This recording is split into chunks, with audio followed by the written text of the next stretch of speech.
அதிசயங்கள் செய்கிறவர் நம் அருகில் இருக்கிறார்.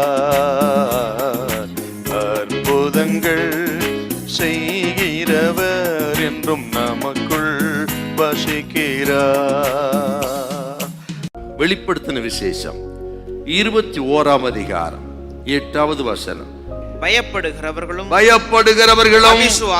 அவிசுவாசிகளும் அருவருப்பானவர்களும் கொலைபாதகரும் விபச்சாரக்காரரும் சூனியக்காரரும் விக்கிரக ஆராதனைக்காரரும் பொய்யர் அனைவரும் இரண்டாம் மரணமாகிய அக்கினியும் கந்தகமும்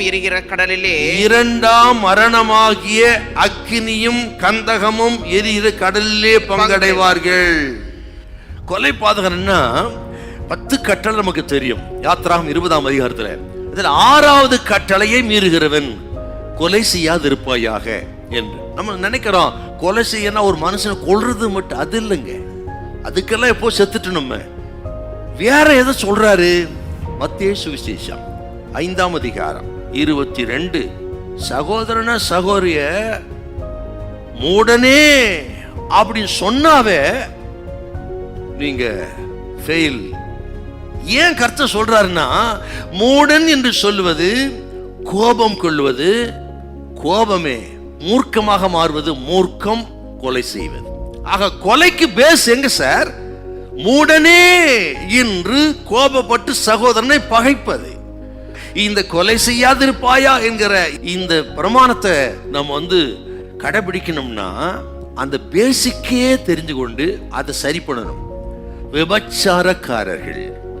விபச்சாரக்காரர்னா தேவன் வகுத்த திருமண உறவை மீறுபவர்கள். திருமணத்துக்கு முன்பு ஒழுக்கக்கேடு விபச்சாரம், திருமணத்துக்கு பின்பு ஒழுக்கக்கேடு வேசித்தனம். ரெண்டுக்கும் வித்தியாசம் இருக்குது. விபச்சாரம் வேசித்தனம். திருமணத்தை தேவன் வகுத்த திருமணத்தை கெடுக்கிறவர்கள் விபச்சார. சூனியக்காரர்கள். சூனியக்கார பட்டியல் யாரெல்லாம் வருவான்னா, குறி கேட்கிறவன், நாள் பார்க்கிறவன், ஜோசியம் பார்க்கிறவன், எல்லாம் நரகத்தான் கொண்டு போகும். இதுக்குள்ள அடங்குதுங்க. அதெல்லாம் பொய்யர்கள். பொய்யர் யாருன்னு கேட்டா, அடுத்தவனை வஞ்சிப்பதற்காக கெடுப்பதற்காக பொய் சொல்லி திரிகிறவர்கள். இவர்கள் அத்தனை பேரும் நித்தியவில் வரமாட்டாங்க, நரகத்துக்கே போவார்கள். இந்த நாளிலே சகோதரர்கள் சகோதரிகள் உங்க உறவை சரி பண்ணுங்க, ஒப்புரவாகுங்க, மனம் திரும்பி. என்னானாலும் சரி, கல்லானாலும் கணவன், புல்லானாலும் புருஷன் அப்படின்னு வாழுங்கோ. இதெல்லாம் நமக்குள்ள இருக்கான்னு பார்த்து நம்ம சரி பண்ணி பரிசுத்தப்படுத்திக் கொள்ள கர்த்தர் நம்மை அழைக்கிறார். ஹல்லேலூயா, ஹல்லேலூயா.